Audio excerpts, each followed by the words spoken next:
मौत हो गई। जौलपुर रोड पर जीप पलट गई, घायलों को उदयपुर रेफर किया गया। रेवदर थाना इलाके की यह घटना है।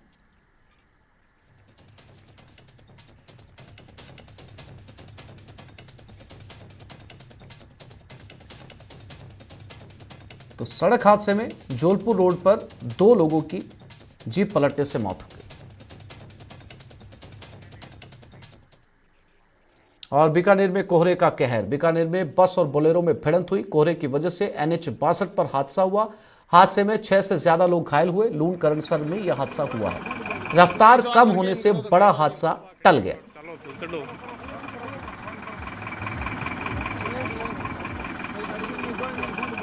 108 पर गेम करो तो कई बात ही बताओ बाखड़ी 108 चलो तो चलो।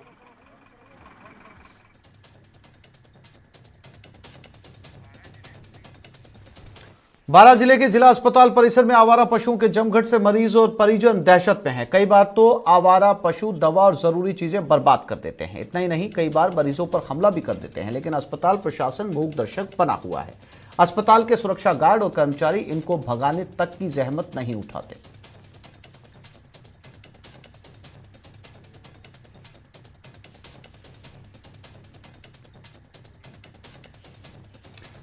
तो ये बारां शहर के सरकारी अस्पताल की तस्वीरें हैं, जहां पर सबसे ज्यादा मरीज पहुंचते हैं। और ये सांड उसी गैलरी में जहां से मरीजों का गुजरना होता है। किसी भी समय कोई बड़ा हादसा यहां पर हो सकता है।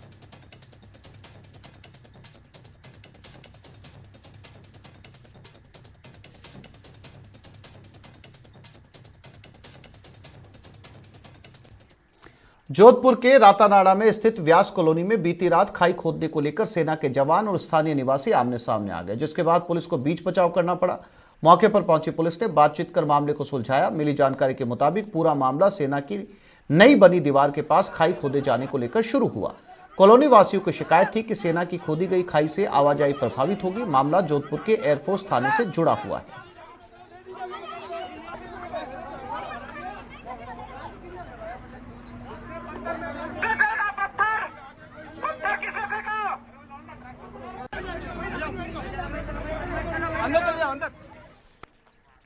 उदयपुर की खेरवाड़ा पुलिस ने NH 8 पर अवैध शराब ले जा रहे कंटेनर से 30 लाख की अवैध शराब जब्त करने का दावा किया है। पुलिस ने ड्राइवर और कंडक्टर को गिरफ्तार कर लिया। पुलिस के मुताबिक शराब की खेप एसी के कार्टन की आड़ में उदयपुर से गुजरात ले जाई जा रही थी। पुलिस ने केस दर्ज कर जांच शुरू कर दी है।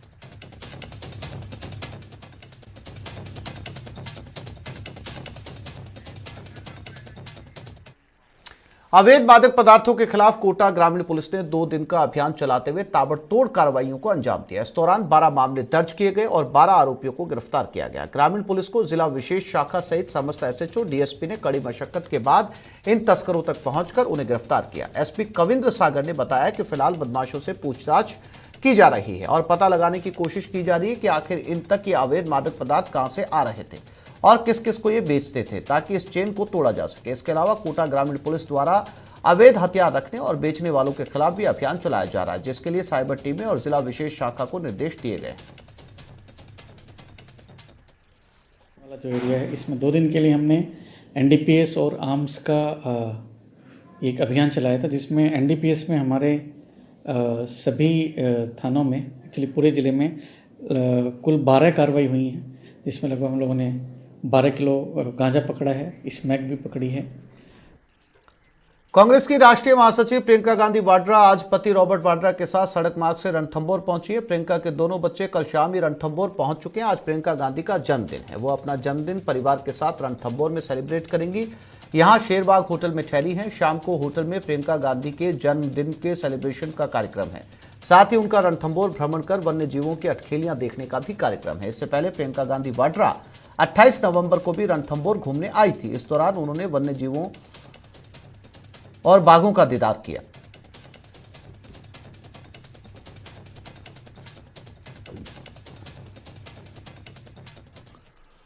जोधपुर रेलवे स्टेशन के प्लेटफॉर्म संख्या 1 पर सैनिटरी पैड वेडिंग मशीन लगाई गई है, जो कि लागत कीमत पर महिलाओं को पैड उपलब्ध करवाएगी। जोधपुर रेल मंडल प्रबंधक दीपिका पांडे ने एक साधारण रेलवे महिला सफाई कर्मी से इस मशीन का उद्घाटन करवाया। वर्तमान में जोधपुर मंडल में 3 मशीनें लगाई गई हैं। रेलवे अभी एसी और मशीनें लगाने की प्लानिंग कर रहा है ताकि महिला यात्रियों को सुविधाएं मिल सके। आप देख रहे हैं कि महिला हमारे जो यात्रीगण हैं उनकी सुविधा के लिए हम सतत प्रयास करते रहते हैं। और अभी आप जैसे यहाँ मेरे पीछे देख रहे हैं, हमने अभी इसका उद्घाटन हमारे रेलवे की सफाई कर्मी जो यहाँ पर है और जो हमारे कमर्शियल की लेडी क्लार्क्स हैं उन्हीं से करवाया। ये एक सैनिटरी नैपकिन वेंडिंग मशीन है जो रेलवे की निनफ्रेस की पॉलिसी के तहत यहाँ पे लगवाई गई है।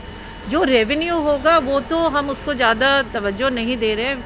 इसका मुख्य उद्देश्य ये है कि सैनिटरी नैपकिन्स हमारी महिला यात्रियों के लिए कभी भी वो ले सकते हैं। जोधपुर रेलवे स्टेशन पर अब महिलाओं के लिए विशेष तौर पर सैनिटरी नैपकिन वेंडिंग मशीन लगाई गई है।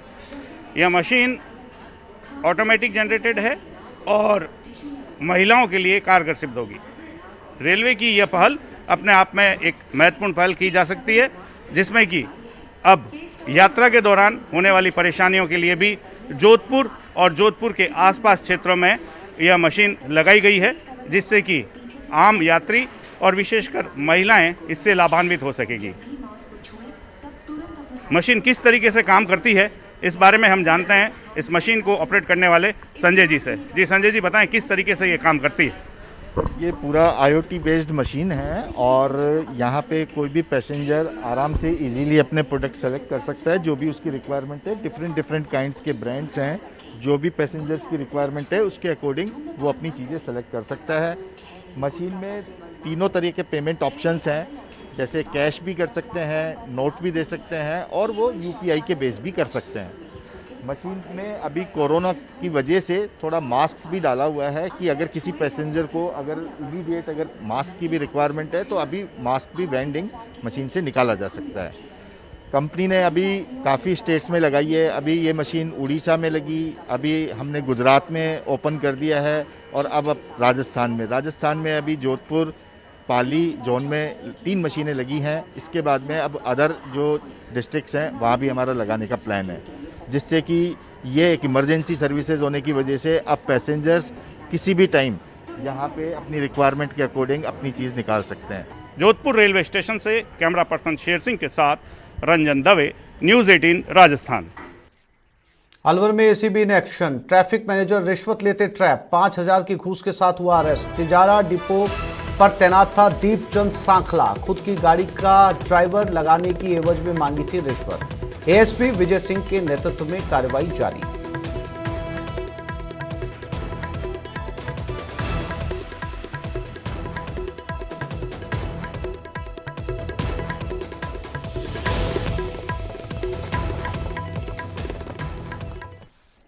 कोटा में 13 संविदा कर्मियों के सामने भुखमरी की नौबत आ गई। दरअसल 4 सालों से इन संविदा कर्मियों को वेतन नहीं मिला। मुख्यमंत्री निःशुल्क दवा योजना के तहत साल 2016 में इन सभी संविदा कर्मियों को रखा गया था। विभाग इन सभी से लगातार काम भी करवा रहा है। अलग अलग जगह इनकी ड्यूटी लगाई जा रही है, लेकिन जब बात इनके वेतन की आती है तो विभाग के अधिकारियों के पास इनके लिए कोई जवाब नहीं होता। चूक विभाग के स्तर पर हुई और खामियाजा इन सभी संविदा कर्मियों को भुगतना पड़ रहा है। ये कर्मचारी हर दरवाजा खटखटा चुके हैं, लेकिन कोई हल नहीं निकला।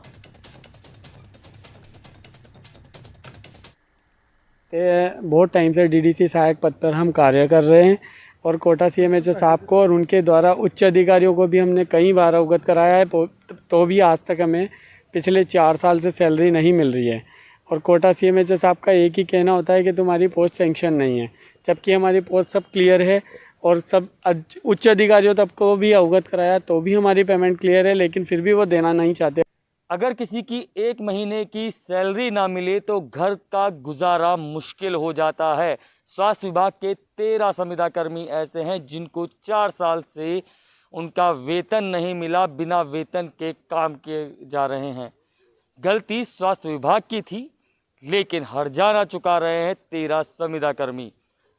देखना ये होगा कि इस खबर के चलने के बाद क्या स्वास्थ्य विभाग जागता है और उनका वेतन उन्हें देता है, या फिर उनका शोषण इसी तरह बदस्तूर जारी रहता है।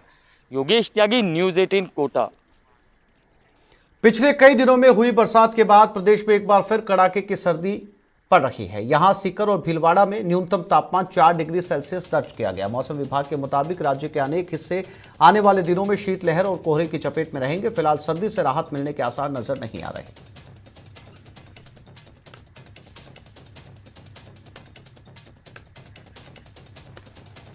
और ये 4 तस्वीरें कड़ाके की ठंड की। 12 सीकर, गंगानगर और सवाई माधोपुर, जहां पर कोहरा जैसे मावट की बारिश रुकी, ठंड और ज्यादा बढ़ गई कोहरे के साथ।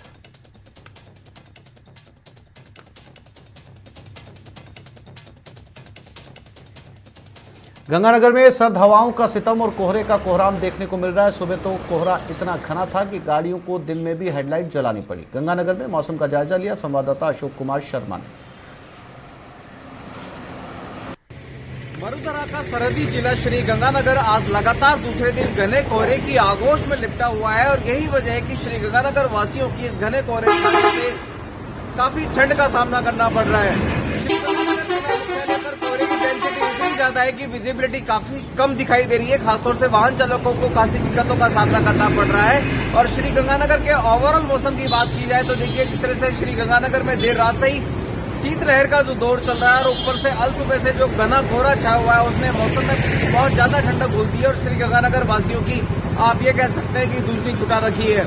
अभी इस समय हम श्री गंगानगर के मैन बाजार यानी कि रविंद्र मार्ग पर मौजूद है। यदि आपको यहाँ का नजारा दिखाएं तो देखिए पूरा का पूरा समूचा श्री गंगानगर जिला इस समय घने कोहरे की आगोश में डूबा हुआ है।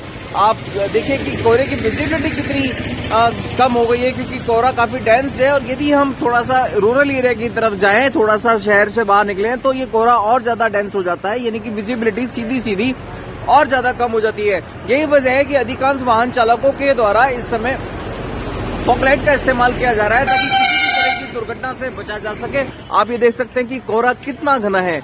घने कोहरे की वजह से वाकई लोगों को खासी परेशानियों का सामना करना पड़ रहा है। इस बीच न्यूज़ 18 भी अपने सभी दर्शकों से, खासतौर से उन दर्शकों से जो इस समय गाड़ी ड्राइव कर रहे हैं, उनसे अपील करता है कि वो वाहन चलाते समय खासी सावधानी बरतें। वाहनों की जो रफ्तार है उसको थोड़ा सा कंट्रोल में रखें। साथ ही अपनी गाड़ी की फॉग लाइट या हेडलाइट जरूर ऑन करके रखें ताकि किसी भी तरह की दुर्घटना से बचा जा सके। साथ ही चूंकि मौसम में लगातार गिरावट का जो तापमान में जो गिरावट का दौर है वो लगातार जारी है और यही वजह है कि अब इस समय सीजनल डिजीज का भी खतरा बढ़ेगा चूंकि कोरोना की तीसरी लहर भी अब आहट दे चुकी है। मरुधरा में सर्दी का सितम जारी है, साथ ही कोहरे का कोहराम भी देखने को मिल रहा है। सवाई माधोपुर में भी सर्दी और घने कोहरे के कारण जनजीवन अस्त व्यस्त हो गया है।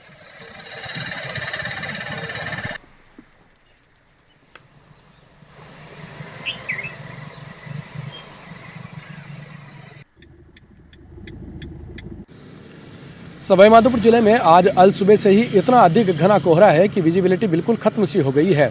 सवाईमाधोपुर जिला पूरी तरीके से घने कोहरे के आगोश में है। आप इस वक्त भी देख सकते हैं, हम इस वक्त खड़े हुए हैं सवाईमाधोपुर जिला मुख्यालय के मुख्य सड़क रणथंभौर रोड पर, जहां पर आप देख सकते हैं पूरी सड़क घने कोहरे के आगोश में है। वाहन चालकों को इससे खासी परेशानियों का सामना करना पड़ रहा है। वाहनों को अपनी हेडलाइट, टेल लाइट, यहाँ तक कि इंडिकेटर लाइट तक जला करके और सफ़र तय करना पड़ रहा है, जिससे सड़क पर भी एक दुर्घटना का अंदेशा भी बना हुआ है। बहुत ही धीमी गति से रेंग करके और वाहन सड़क पर निकल गए हैं। वहीं घने कोहरे के चलते वातावरण में सर्दी का असर भी लगातार बढ़ गया है। लोग गर्म कपड़ों में लिपटे हुए नजर आ रहे हैं। ठंड अत्यधिक बढ़ जाने के कारण लोगों की दिनचर्या भी बेहद अस्त व्यस्त सी नजर आ रही है। इसके अलावा आप देख सकते हैं सड़क यातायात के अलावा रेल यातायात पर भी इसका बेहद विपरीत प्रभाव पड़ा है। रेलवे से मिली जानकारी के अनुसार कुछ ट्रेन हैं वो भी नियत समय से देरी से आ रही हैं। वहीं मौसम विशेषज्ञों का कहना है कि अभी यह समय और अधिक दिन तक भी चलने वाला है। गिरिराज शर्मा, न्यूज़ 18 सवाईमाधोपुर। तो इस बुलेटिन में फिलहाल इतना ही। नमस्कार।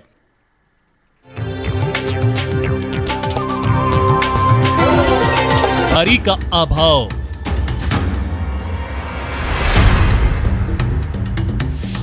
टीका नहीं लगवाने का जानलेवा है प्रभाव।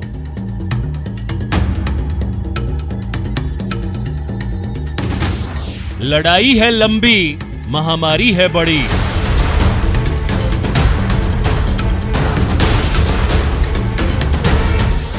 न्यूज़ 18 की मुहिम में जुड़िए।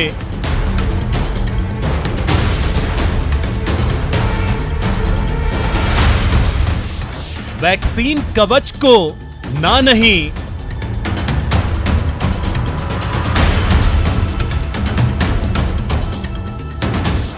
17 जनवरी से।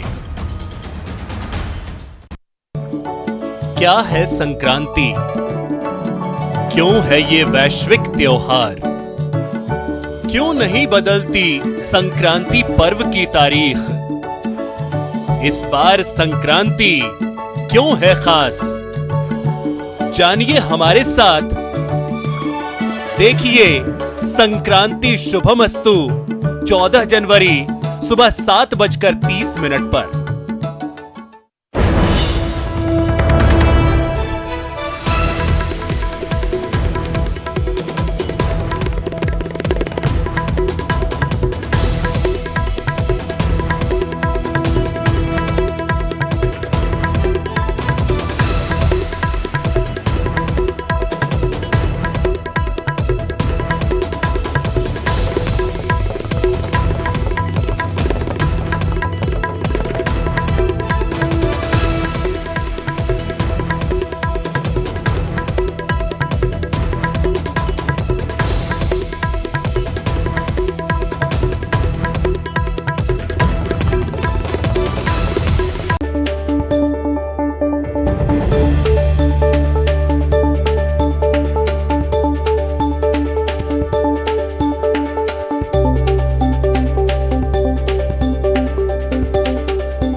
है संक्रांति? क्यों है ये वैश्विक त्योहार?